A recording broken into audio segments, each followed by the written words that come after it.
Okay, good morning once again, our dear farmers at Damba Kezal Enterprises. We are glad to have you and thank you for planning your farms with us.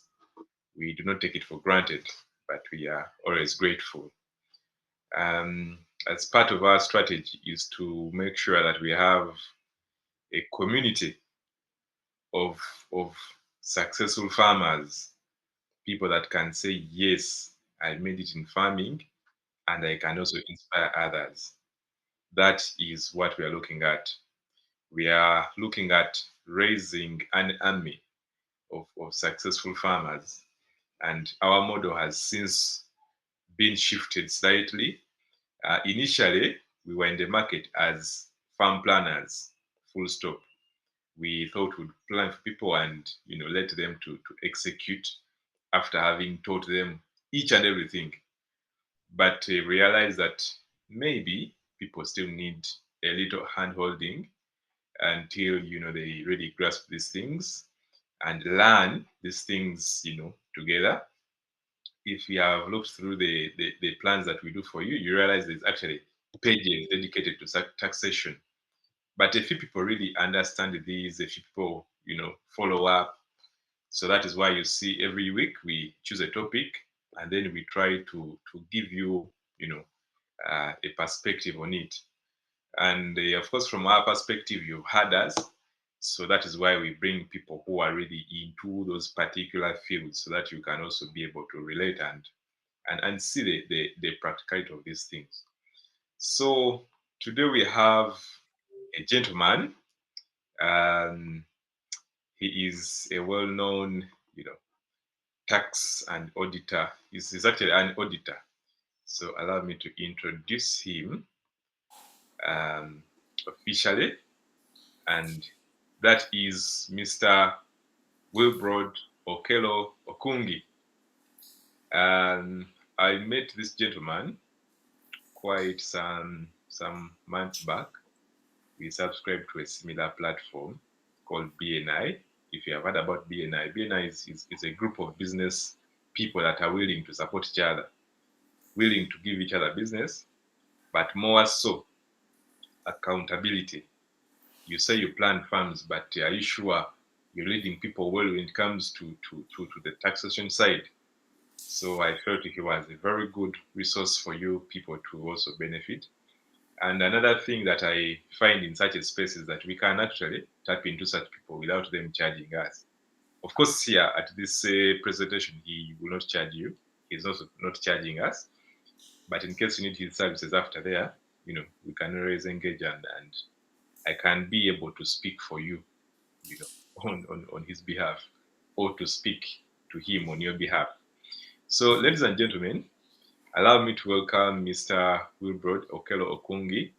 He's a certified public accountant with many years of experience, and he works with GAO and partners, certified public accountants.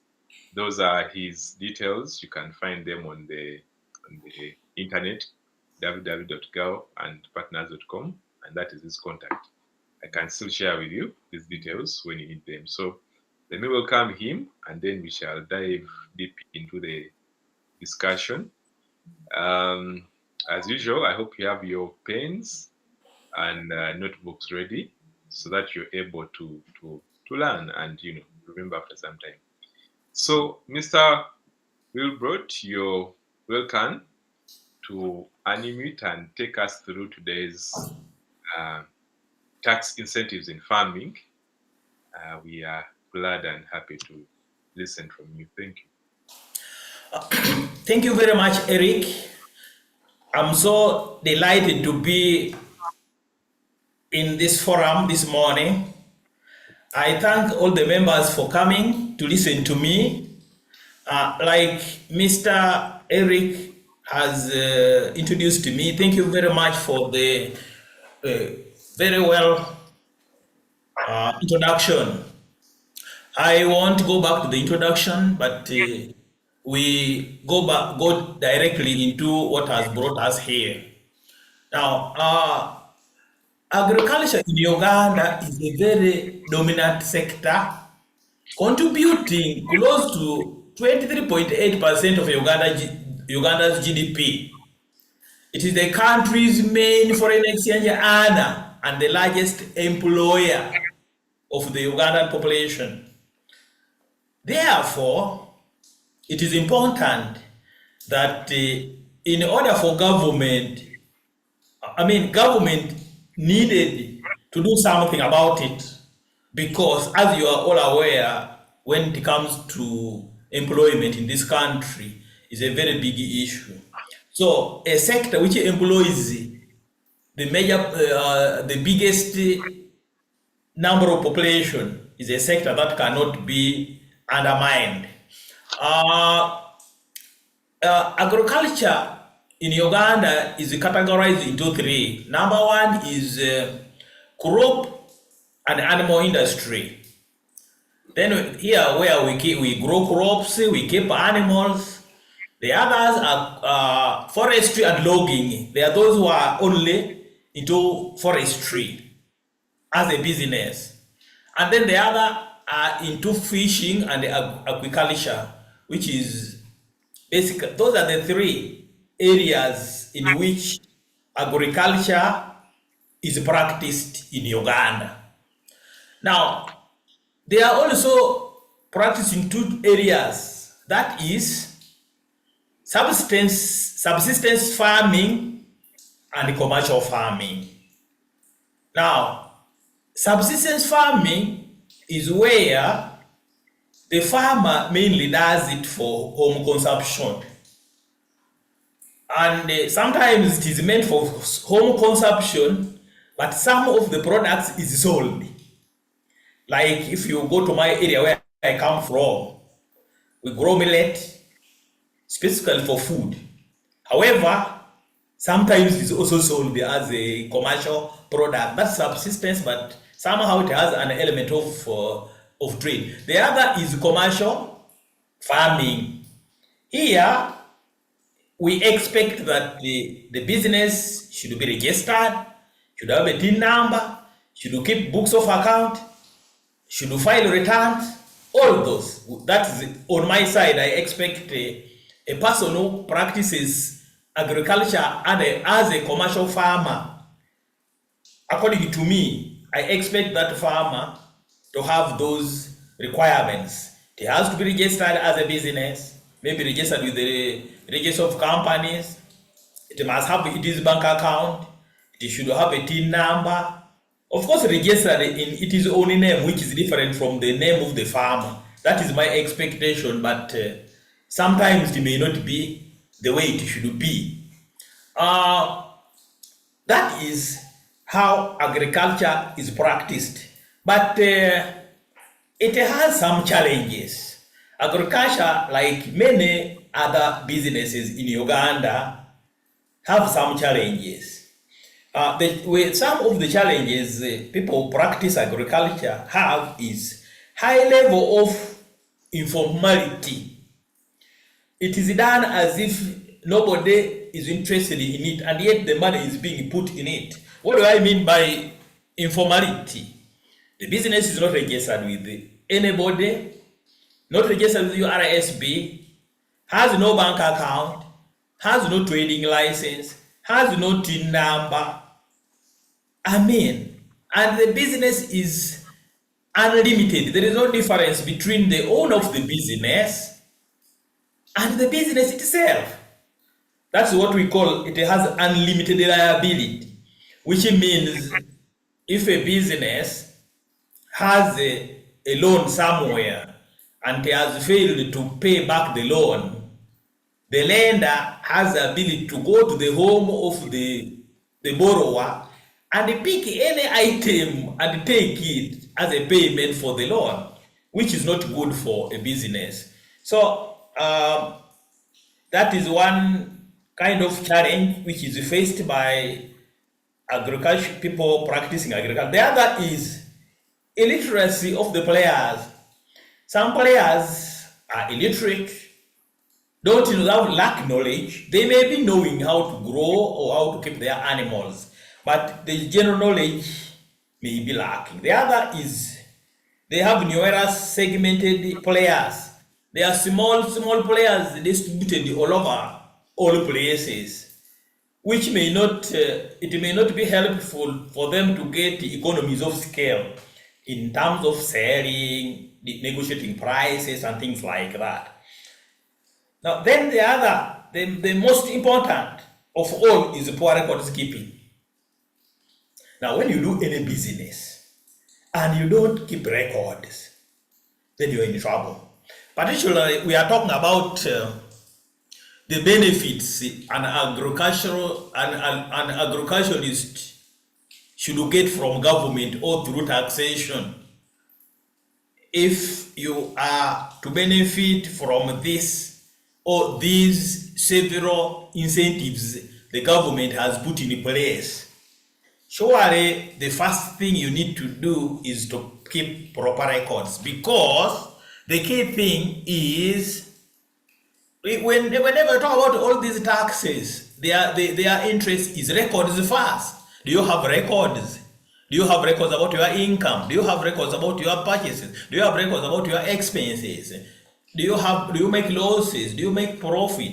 You can only know that if you have proper records. Those are some of the few challenges that people who practice agriculture and generally people involved in the business in Uganda face.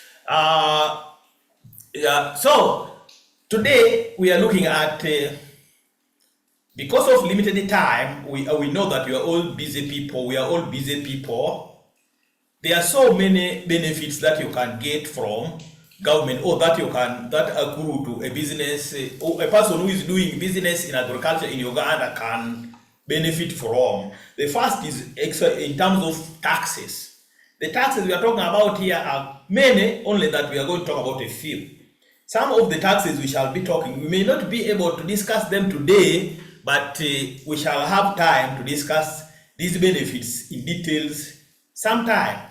And the key ones are the excise duty, stamp duty, value added tax, income tax, withholding tax, capital gains tax.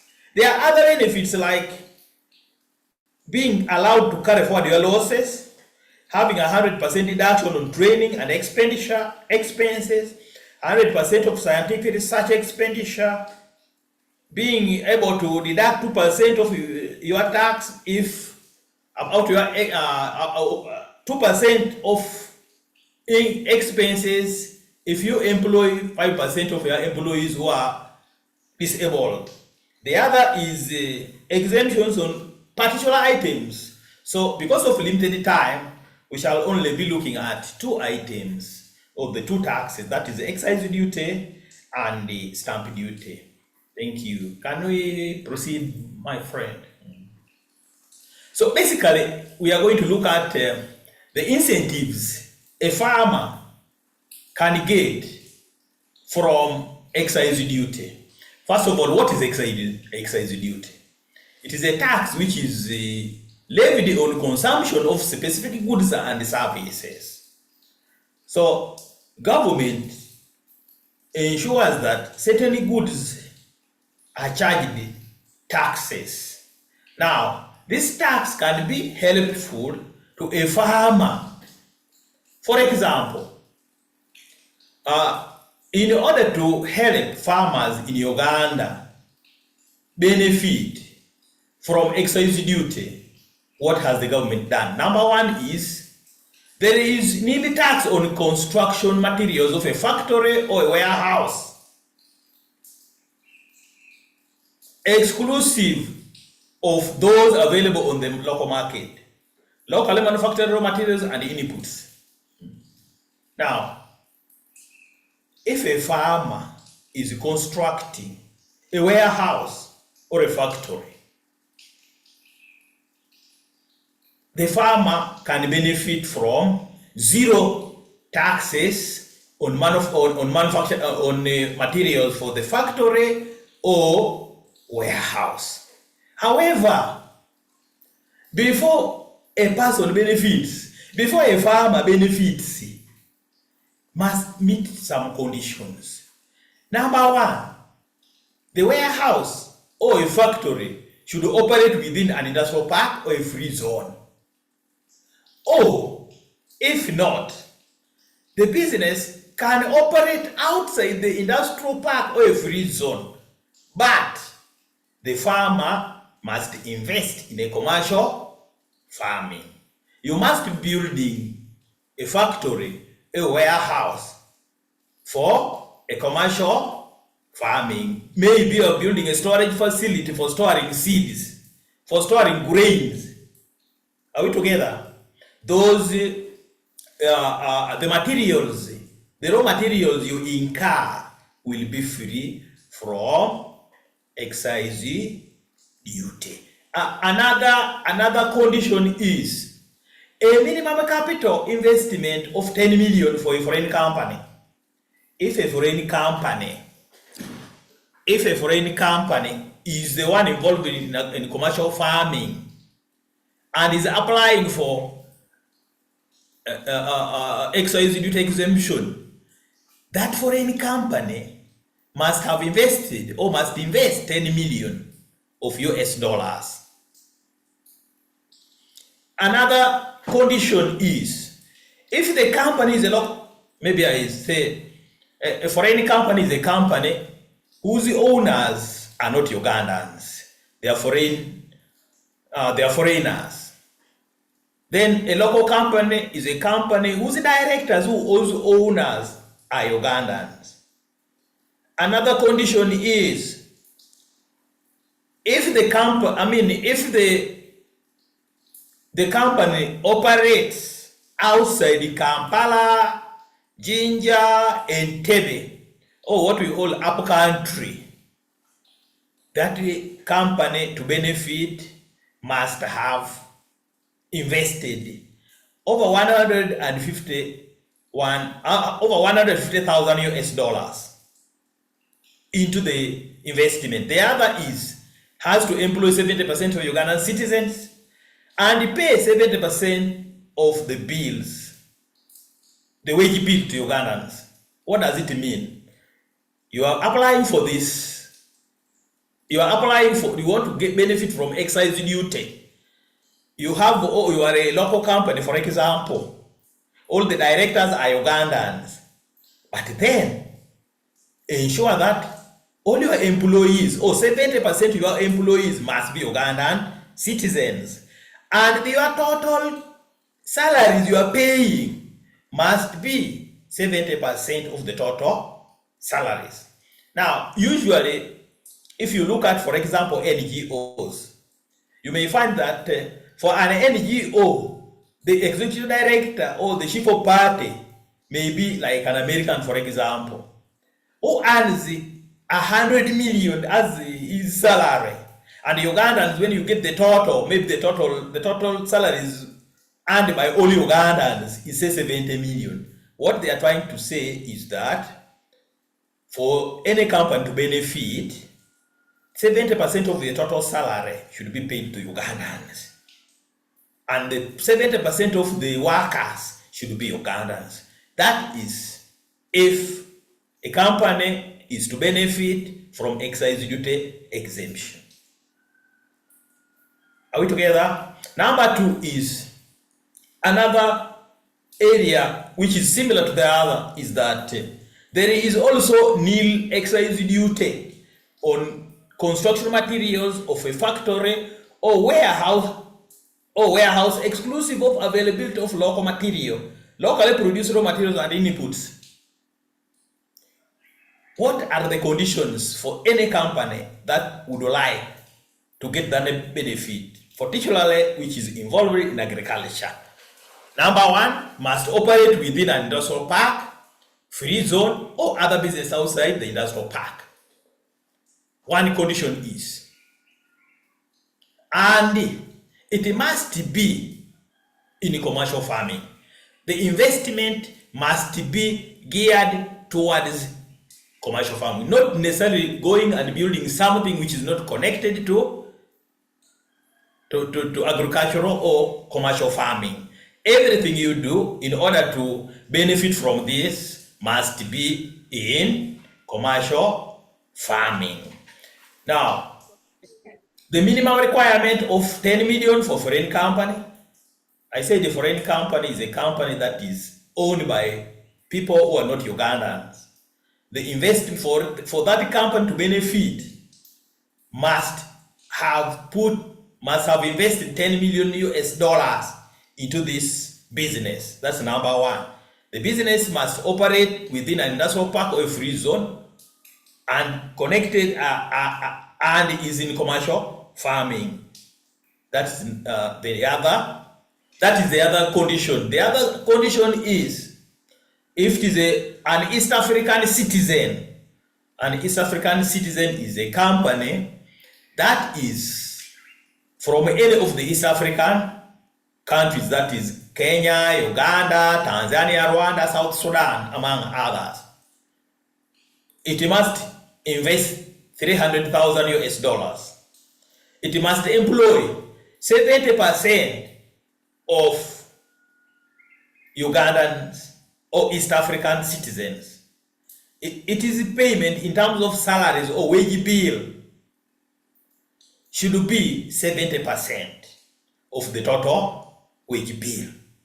So which means only 30% of the total wage bill should be to others, but the 70% should be to the East Africans. The other is investor must use 70% of locally sourced raw materials.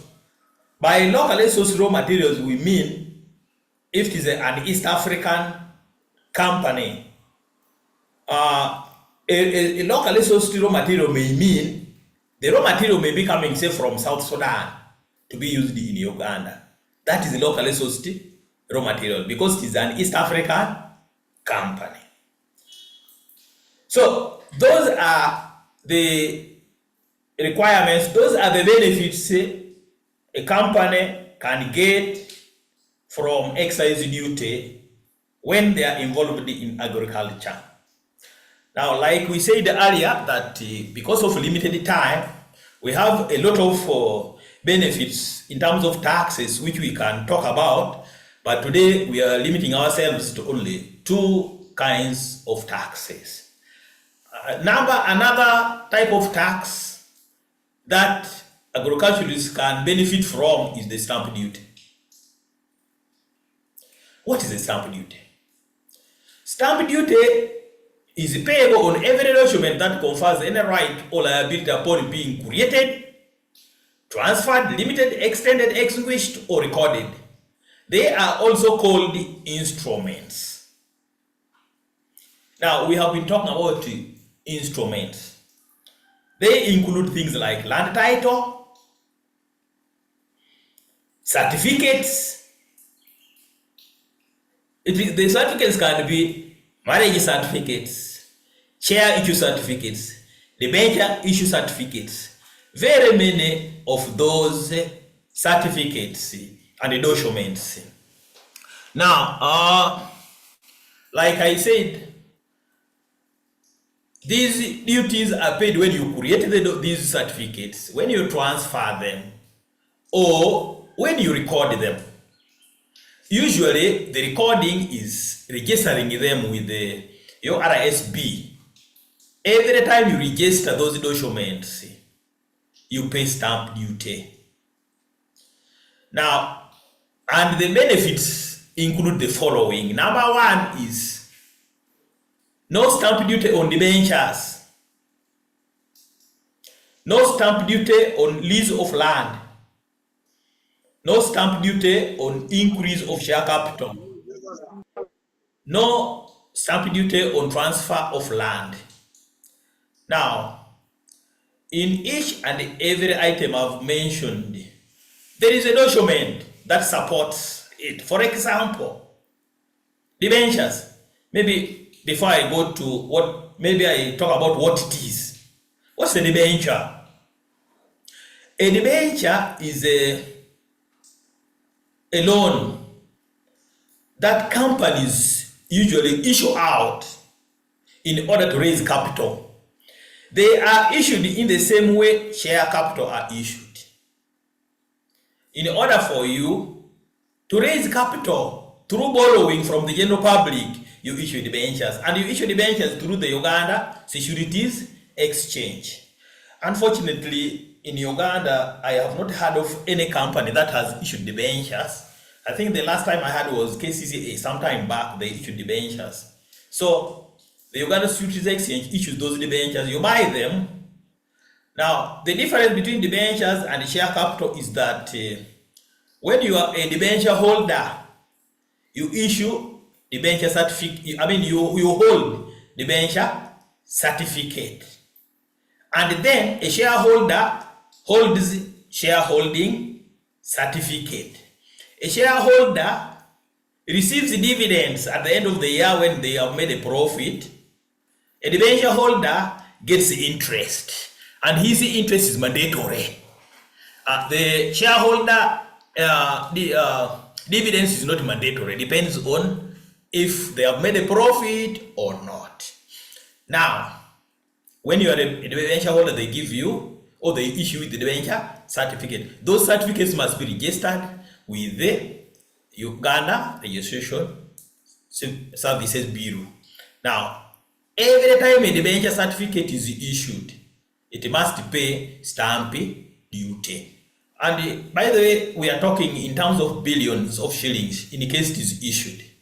Now, if the government says you are raising capital to improve on your farm by issuing debentures, now for us what we can do is we can give, you will issue debentures without paying stamp duty on them, which means they have helped you by reducing the cost of your debentures, which will enable people to buy the debentures, create money for you, and make any development you would use. So debenture interest, debenture certificate will not attract stamp duty. That's what I meant.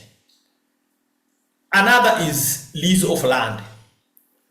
Now, most, for example, if it is a foreign company or foreigners are not allowed to buy land. However, they are released. They are given land on lease agreements, whereby there is a lease of 49 years, 99 years, and things like that. So those agreements have to be registered, and once they are being registered, you must pay stamp duty on them. Now, assuming it is meant for agriculture, you are leasing land in order to raise money to buy machineries, for example, instead of paying stamp duty on the lease of land or the money you are receiving from the lease of your land. This time, there is no stamp duty on that lease, meaning the amount of the lease will be less because you have paid no stamp duty. Next is increase of share capital. Now, usually companies issue shares in order to raise additional capital or additional money that is needed for different purpose. Maybe the company has already constructed a factory. They have constructed a warehouse for purpose of, say, storing the produce. But then, after constructing the warehouse or the factory, they don't have money to buy raw materials. What do they need? They also don't want to go to the bank to borrow money as a loan. What they can do is issue more shares. Let other people come and buy shares and become owners of the business. When they issue those shares to get additional capital, those shares are issued at no stamp duty. And that means the money they will raise from issue of share capital, inviting more people to buy shares in their company, the money will be without or will be exempted from stamp duty, and the money raised will be used for agricultural purpose, maybe buying raw materials, buying new machineries, and things like that. So when share capital is issued, there is share certificate. Which share certificate attracts stamp duty? Those stamp duty on those for agricultural purpose is stamp duty exempted. The other is transfer of land. When you transfer land, in ordinary terms, you are supposed to pay stamp duty. However, the purpose of transferring this land is for commercial farming. But because the government is encouraging people to venture into commercial farming, they say when you are transferring land from one person to the next, maybe for yourself, for you are buying and transferring it to your business, that transfer should ordinarily cost you stamp duty. That stamp duty is exempted from the transfer of land. Now, in order to benefit or to get those benefits, there are some conditions that the government has put in place that the beneficiaries must meet. And the number one is operate within an industrial park or a free zone, or the operator of a single factory or other businesses outside the industrial park who invest in commercial farming. First, the business must be invested in a free zone or a industrial park. However, if the business is not in an industrial park, a business can be a single factory anywhere. A single factory anywhere in Kampala or anywhere in the country. But the key condition is it must be in promotion of commercial farming, or the business must be in commercial farming. Then another condition is if this business is a foreign company, must have invested 10 million US dollars in terms of the capital put in this business. Number two, if it is an East African citizen or East African company, that is a company that is whose owners are from within East Africa. It must invest 300,000 of USD. Or if it is a local company and it is invested outside Kampala, Jinja, and Entebbe, that is considered to be upcountry, and that person has invested 150,000, can also benefit from those incentives. The other is use of at least 70% for locally sourced raw materials. Now, when, for example, you are constructing a factory, a warehouse for agricultural purpose, 70% of the cost must be for raw materials sourced from East Africa. Another condition is 70% of the workers should be East African citizens. The other is of the total wages, 70% must be paid the East African citizens.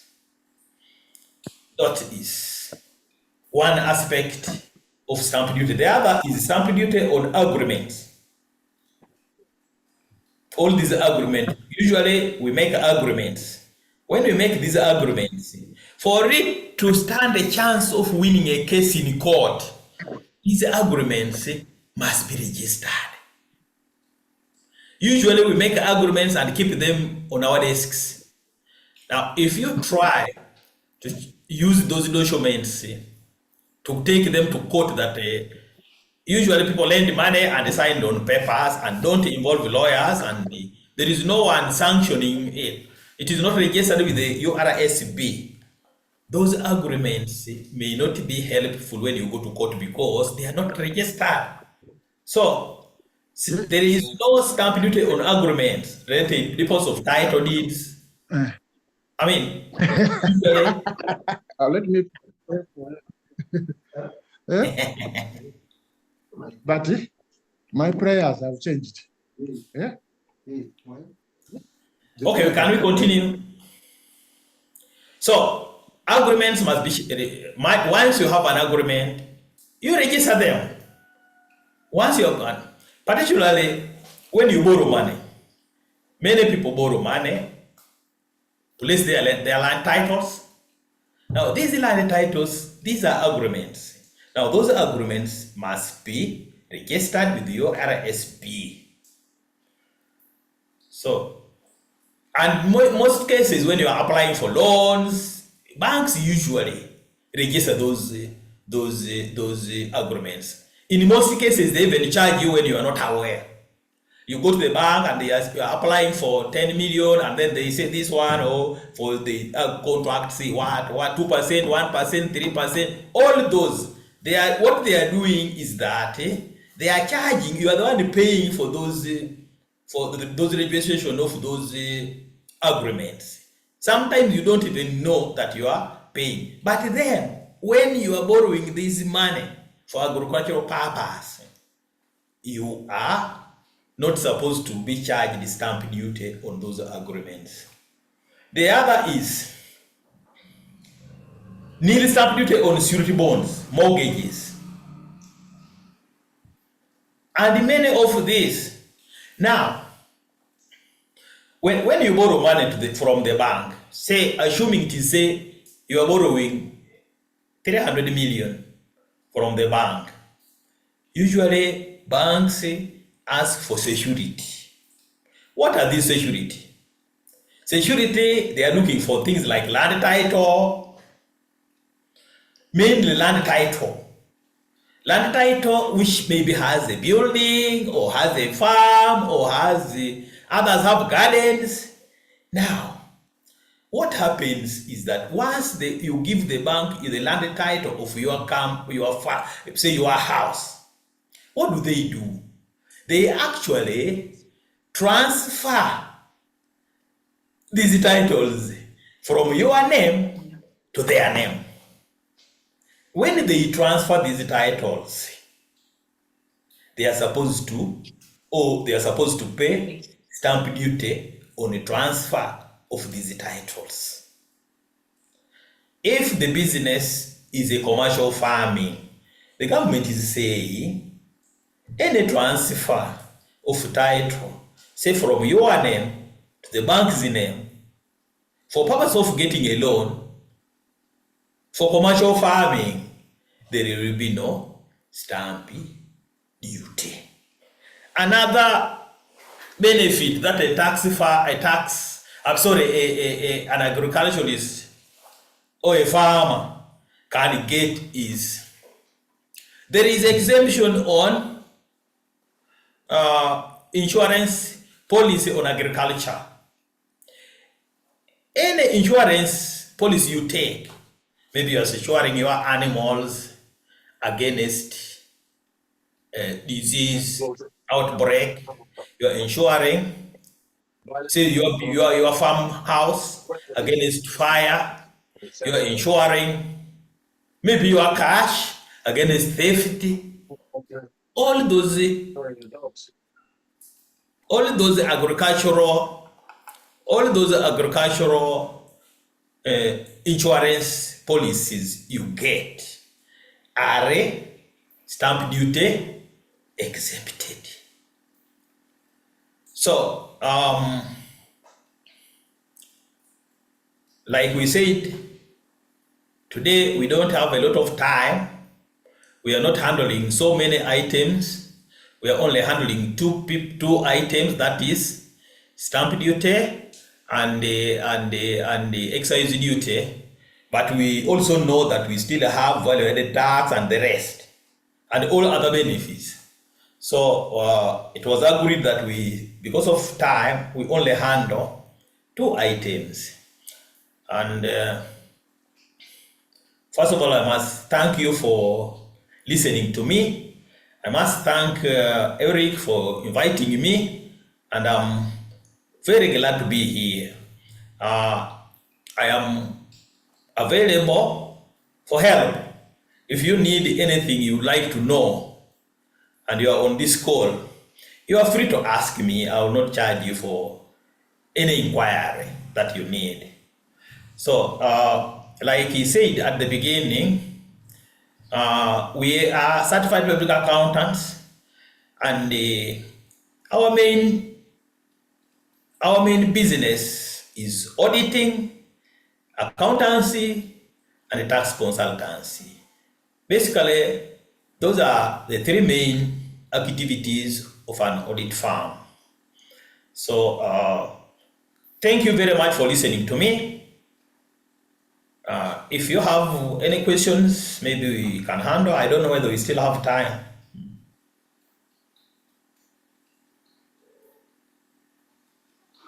Yes, we have about 9 minutes to the end of the meeting. Okay. Yes.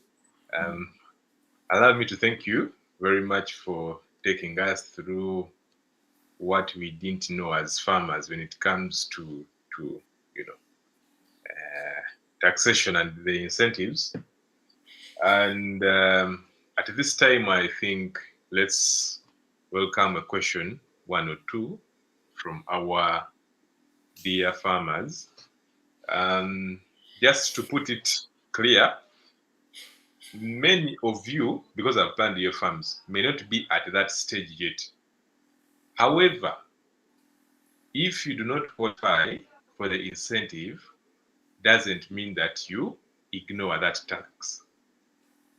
For example, if you don't qualify to at the 300 US dollars, no, actually for Uganda it is 150,000 for most of those tax incentives. If it is located outside Kampala, Jinja, and Entebbe. Yes.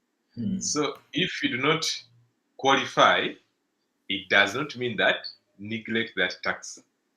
It actually means that that tax bites you. So you should always be careful when you're transferring those titles, when you're transferring, when you're doing those. Usually, the leases, when you're buying land, I usually get a case where a client has to rush to URA and start firefighting. They have put for them a tax assessment and penalty, maybe worth millions of money, but simply because they didn't know about this tax. They didn't know that they had a stamp duty somewhere to pay. They didn't know that they have excise duty somewhere. So these incentives are good for you to know that they are there. But in case you feel like you do not qualify for any of them, it doesn't mean that you ignore the taxes themselves. It is important that you actually know which taxes you should pay. So allow me to, if someone wants to ask a question, please, you can raise up your hand. If you have an example, we are here to learn. If you have had such an experience, please feel free to put up your hand, and then we can listen from each other.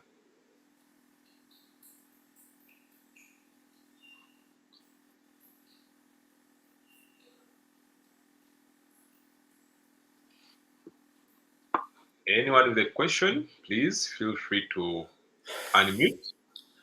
Maybe Eric, I would like to add something. Okay. So I would like to inform farmers that one way of avoiding paying for having assessment to the ORA and paying for the taxes that you don't know is by doing the right thing.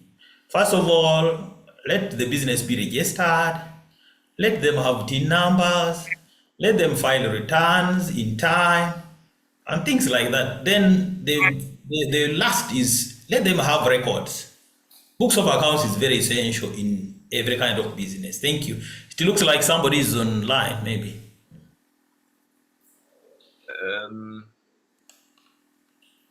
Okay, who's that? Anyone that was asking a question? These things of taxes, people fear them, but remember last week we said we are elite farmers. There is no need for fearing anything. Everything, all you need to do is do the right thing. Have records. The key thing is having records.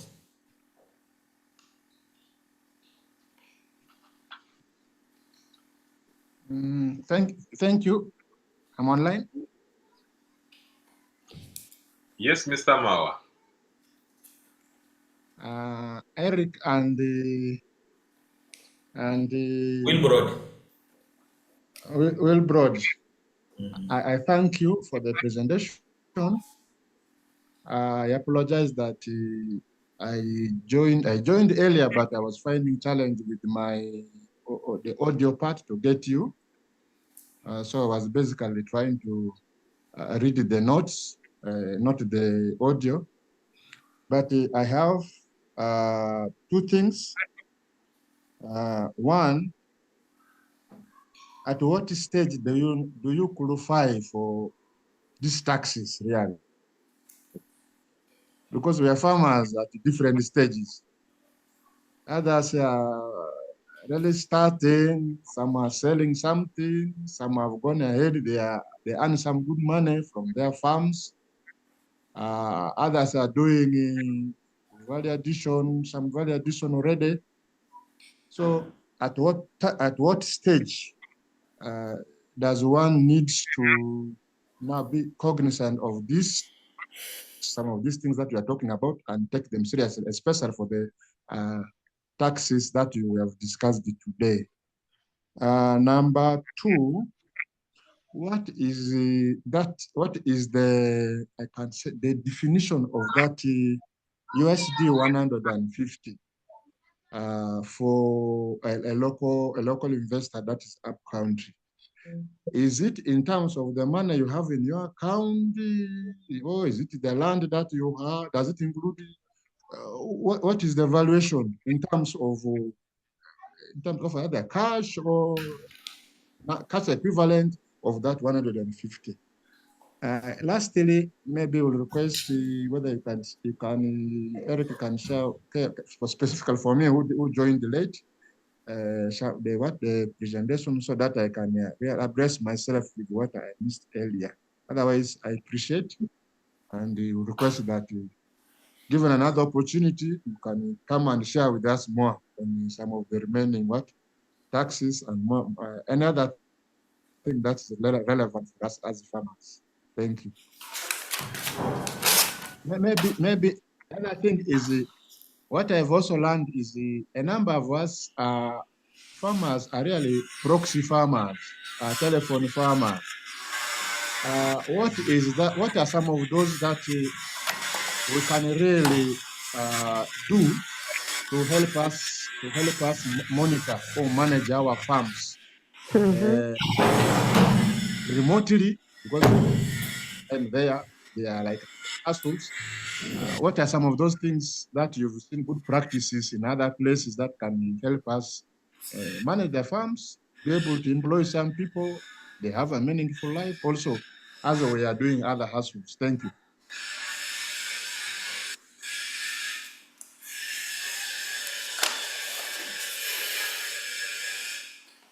Thank you, Mr. Mawa. You had like 4 questions. I mean 3 questions and 1 request.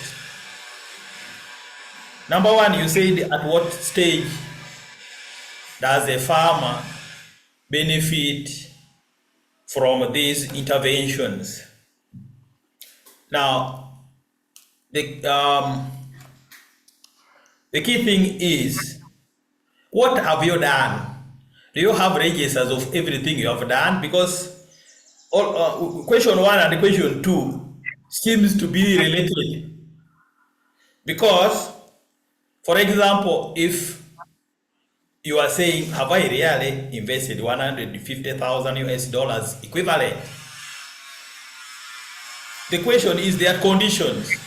Number 1 is, are you involved in commercial farming? Number 2, are you operating in an industrial park or a free zone? Are you having used 300,000 in terms of assets and whatever? What we are saying, this money should not be in cash.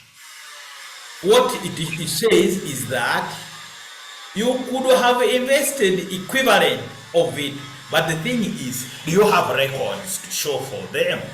That's why I said the key thing, the challenges in the farming is lack of proper record keeping. If you have proper record keeping and you can clearly demonstrate that you have actually invested an amount equivalent to 300,000 US dollars. For example, you have used this money in building a factory, say in Ajumani, you have put up a storage, you have invested, you have bought machines, and the total is equivalent of 300 US dollars. You qualify to get these benefits. Or your upper country, your business is not in Kampala, it's not in Jinja or Entebbe.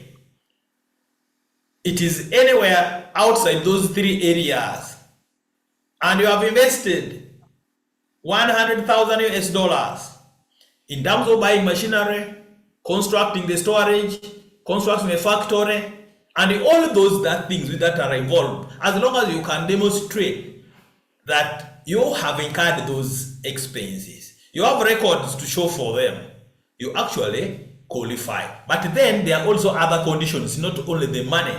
There is use of local raw materials in the construction. Have you employed 70% of the staff to be Ugandans? Are you paying the wage bill of 70% to Ugandans or East Africans? Which I believe those conditions can be met, because I doubt whether if you have a business in, say, Arua, you can employ a Kenyan to go and work in Arua. Basically, the percentage of employing Ugandans, that one is possible. The percentage of paying the salary is possible. So I believe you qualify. Question 1 and question 2, the amount should be equivalent, not necessarily the cash which is in the bank. The amount you have invested, whether you have bought land, you have put machineries, you have constructed a warehouse, all should amount to something like, if it is out country, something like 150, something equivalent to 150,000 or 300,000 US dollars. The other is, if I think the presentation will be shared as Eric talked about it earlier. I don't know, he knows the best thing to do. The other is saying many of you are proxy farmers, which means you are not on the ground. So how would you go about that? Which means you are in Kampala, but your farm is maybe in Jumani. Now, how would you ensure that the farm runs? Number one, establish accounting systems. What are accounting systems? Accounting system means procedures, rules, regulations, which ensure that there is approval of every step. Somebody else must involve. You involve different people and all at different stages of up to your approval. That is the one aspect of accounting system. What I can say is install accounting system, use software, and have some cameras in the farm that you control. Basically, for me, the key thing is having accounting software in place. Put accounting system in place. Have cameras. Those are the three things I can talk about managing something in your absence. Thank you.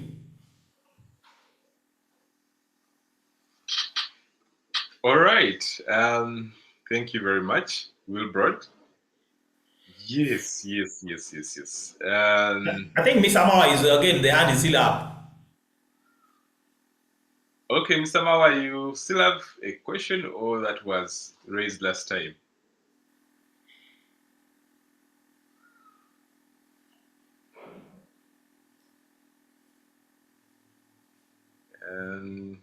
Is that a hand up, or it was left? Maybe it was. Okay, so there are so many things that we can really talk about till end of the day. But the good thing is that we are always here weekly, so we can have sessions after. We can share contacts and all that. So, dear farmers, as usual, we would request for one person to give us a round of applause to a vote of thanks to our presenter today,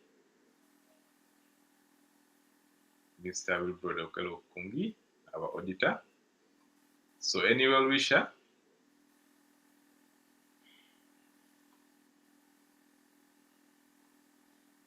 Any well wisher to give us a vote of thanks to our presenter? Okay, I see Mr. Mugisha Bruno has taken up. Please unmute and you give us a vote of thanks.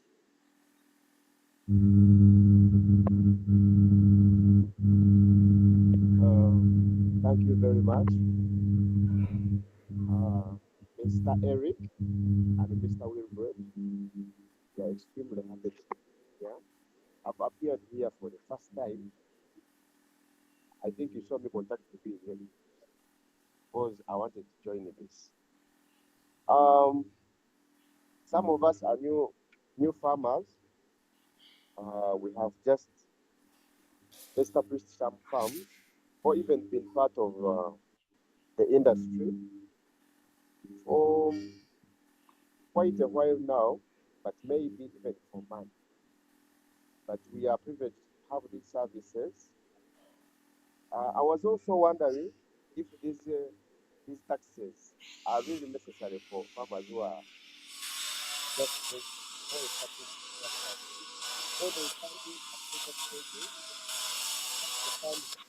regularly developing. That's why I was raising up the hand in the first place. And then I continue to thank Mr. Eric for the services that have been provided because awareness has been passed for these taxes, and farmers were also worried. Sometimes we get worried. Record keeping is okay,